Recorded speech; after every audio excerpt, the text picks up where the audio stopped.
Question number 55, Nivan limited commenced work on 2 long term contracts during the financial year ended on 31 March 2019 यानी 31 March 2019 को उसने 2 contract पे काम शुरू किया। जो 2 कॉन्ट्रैक्ट थे लॉन्ग टर्म थे, मतलब ये 1 साल से ज़्यादा वाले थे। तो जो पहला कॉन्ट्रैक्ट था उसमें से दोनों में से वो पहला था ANC कंपनी के साथ, जिसमें जो पहला कॉन्ट्रैक्ट जो शुरू हुआ था वो 1 जून 2018 को शुरू हुआ था। इसमें जो टोटल कंसिडरेशन मिलना था वो 40 लाख रुपए मिलना था, ठीक है। और इसमें जो टोटल कॉस्ट आनी थी वो 32 लाख, लेकिन 32 लाख की कॉस्ट बाद में रिवाइज होकर के 34 लाख रुपए हो गई, ठीक है। और जो ये एडिशनल जो कॉस्ट आ रही है 2 लाख रुपए की, इसको हम अब नॉर्मल ना मान के एज्यूम करेंगे कि ये नॉर्मल है, ठीक है। ये बाय डिफ़ॉल्ट एज्यूमशन ले रखी है, तो हम भी यही लेकर के चलेंगे। लेकिन 31 मार्च 2019 को इसको सिर्फ 16 लाख रुपए ही पेमेंट के तौर पर रिसीव हुए। नहीं 13 लाख रुपए रिसीव हुए। कॉस्ट इसने 16 लाख रुपए खर्च कर दी थी और रिसीव हुए सिर्फ 13 लाख रुपए। दोबारा से देखते हैं, 40 लाख रुपए की टोटल इसको कंसिडरेशन मिलनी थी और टोटल रिवेन्यू और जो टोटल कॉस्ट आनी थी उसकी वो 34 लाख रुपए आनी थी, ठीक है। लेकिन अभी तक इसकी टोटल कॉस्ट हुई 16 लाख रुपए और अभी तक इसके रेवेन्यू मिले 13 लाख रुपए। इसी तरीके से जो दूसरा कॉन्ट्रैक्ट है वो 1 सितंबर को शुरू हुआ। जो पहला कॉन्ट्रैक्ट 1 जून को शुरू हुआ था, जो दूसरा कॉन्ट्रैक्ट है वो 1 सितंबर को शुरू हुआ था। इसमें जो टोटल कंसिडरेशन है ये 30 लाख रुपए की है और जो टोटल कॉस्ट आनी थी वो 24 लाख रुपए आनी थी, यानी। लेकिन 31 मार्च 2019 तक जो टोटल जो रिवेन्यू आ चुकी थी वो 9.5 लाख की आ चुकी थी और जो टोटल कॉस्ट इनकर हो चुकी थी वो 8 लाख रुपए की हो चुकी थी।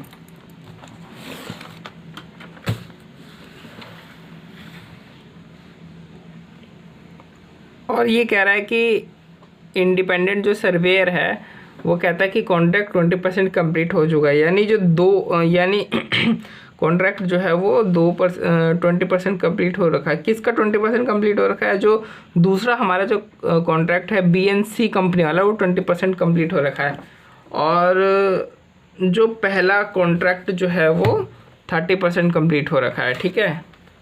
यानी ये कंपनी कौन सा मेथड फॉलो कर रही है? ये मेथड फॉलो कर रही है आउटपुट मेथड, ठीक है।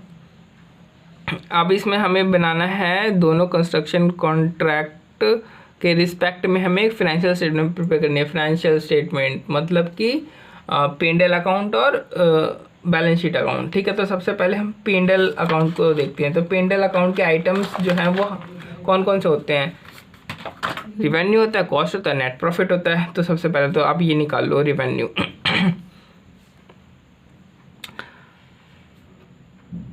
और ये जो होता है ना, ये जो फाइनेंशियल स्टेटमेंट्स जो होते हैं वो होते हैं हमारे पास एक्रूअल बेसिस पे। तो कितनी पेमेंट हमें मिली है या कितना कॉस्ट हमें गया है अभी तक, इससे फ़र्क नहीं पड़ता। एक्रूअल कितना होना चाहिए वो हम देखते हैं, क्योंकि एक्रूअल बेसिस पे होते हैं, कैश बेसिस पे थोड़ी होता है।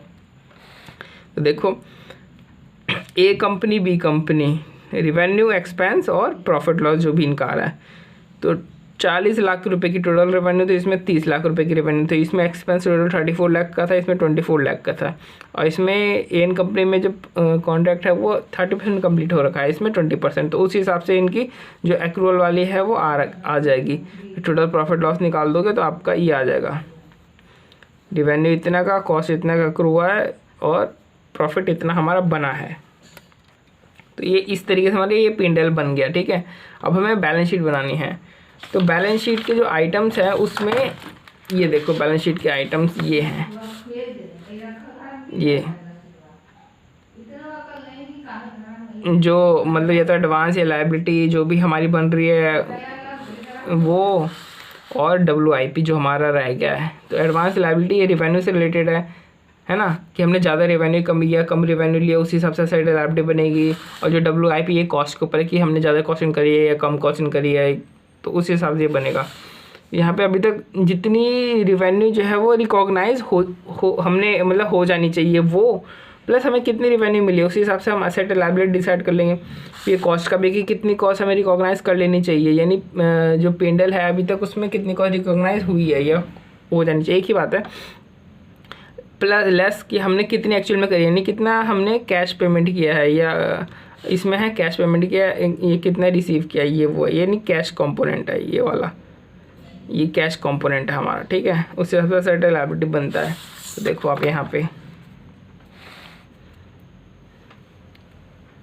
अब ये रिवेन्यू में से निकालेंगे हम, क्या सेट बन रही लायबिलिटी। अच्छा तो ये देखो हमारी ये रिवेन्यू इतनी इतनी बन रही थी ना, इतनी इतनी हमने पेंडल में डाल लिया तो ठीक है, इतनी इतनी पेंडल में डाल लिया, लेकिन हमें मिली कितनी है, तो हमने देखा था इसमें 13 मिली है, इसमें 9.5 भी मिली है सिर्फ रिसीव हुई है, यानी ज़्यादा रिसीव हो गई एक एक हिसाब से। यानी हमें रिकॉग्नाइज तो हमें इतनी करनी थी, लेकिन हमें मिल गई इतनी, यानी हमारे लिए एक तरीके से लायबिलिटी हो गई। तो लायबिलिटी टोटल कितनी हुई 4.5 की, तो ये देखो 4.5 की लायबिलिटी हो गई। अब देखो ये एसेट किस तरीके से आता है कि कॉस्ट, यानी हमने जो कॉस्ट है वो ज़्यादा इनकर कर रखी है, इसका मतलब ये हुआ। देखो अब देखो किस तरीके से आता है यहाँ पे वर्किंग प्रोग्रेस, ये कॉस्टिंग का कॉस्ट वाला है ये।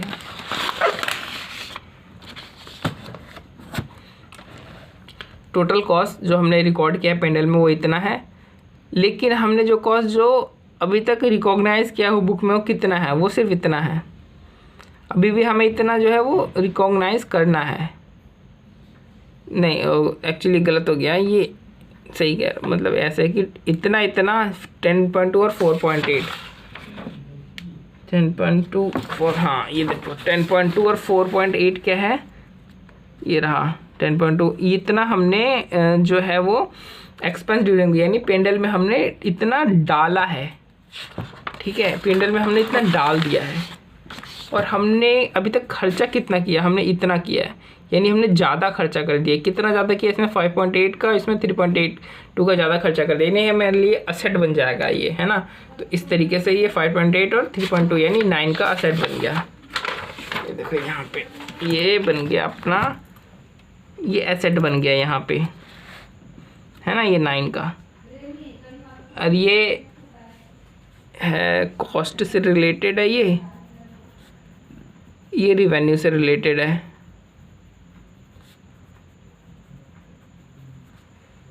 इस तरीके से हमारी ये फाइनेंशियल स्टेटमेंट हमने बना दी, रिवेन्यू मतलब पेंडल और बैलेंस शीट, यही है। अब बस इसमें एक एजम्पशन है कि जो रेक्टिफिकेशन जो कॉस्ट है, 2 लाख की जो एडिशन कॉस्ट है वो नॉर्मल है, वो एबनॉर्मल नहीं है।